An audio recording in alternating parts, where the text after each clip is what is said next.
இதை ஷேர் பண்ணலாமா வேண்டாமான்னு எனக்கு தெரியலிங்க. பட் என் ஃப்ரெண்டு காலையில் கூப்பிட்ருந்தாங்க. கூப்பிட்டப்ப என்கிட்ட ஒரு விஷயம் சொன்னாங்க. அதை கேட்ட பிறகு மைண்டு ரொம்ப ஆழமாக யோசிக்க ஆரம்பிச்சிருச்சு.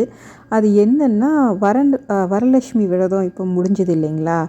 அது முடிஞ்ச பிறகு அதுக்கப்புறம் என் ஃப்ரெண்டு வந்து காலேஜில் ஒர்க் பண்ணுறாங்க.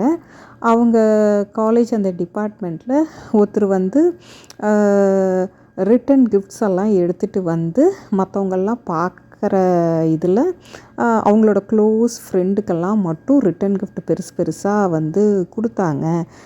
டிபார்ட்மெண்ட்டில் ஒரு 15-20 பேர் ஒர்க் பண்ணுற இடத்துல அவங்களோட க்ளோஸ் ஃப்ரெண்டு ஒரு 8 பேர்த்துக்கு மட்டும் கொடுத்தாங்க. மற்றவங்கெல்லாம் அதெல்லாம் ஜஸ்ட்டு பார்த்துட்டு தான் இருந்தோம்.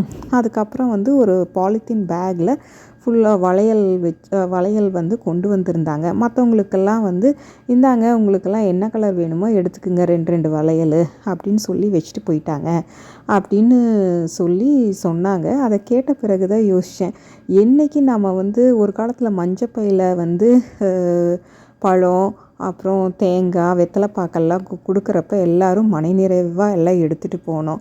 எப்போ இந்த ரிட்டன் கிஃப்ட்டுங்கிற கான்செப்ட் வந்ததோ அப்போ வந்து அந்த இடத்துல பக்தி எல்லாம் போய் ஒரு ஏமாற்றம், ஒரு ஏக்கம், ஒரு போட்டி மனப்பான்மை தான் இருக்கிற மாதிரி எனக்கு தோணுதுங்க. எல்லாத்துக்கும் கொடுக்கணும்னு நான் சொல்ல வரல. பட் எல்லாரும் பார்க்குற மாதிரி ஒரு சில பேர்த்துக்கு கொடுக்கறது அவங்களுக்கு அது ஒரு ஏக்கத்தை ஏற்படுத்துகிற மாதிரி தோணுதுங்க.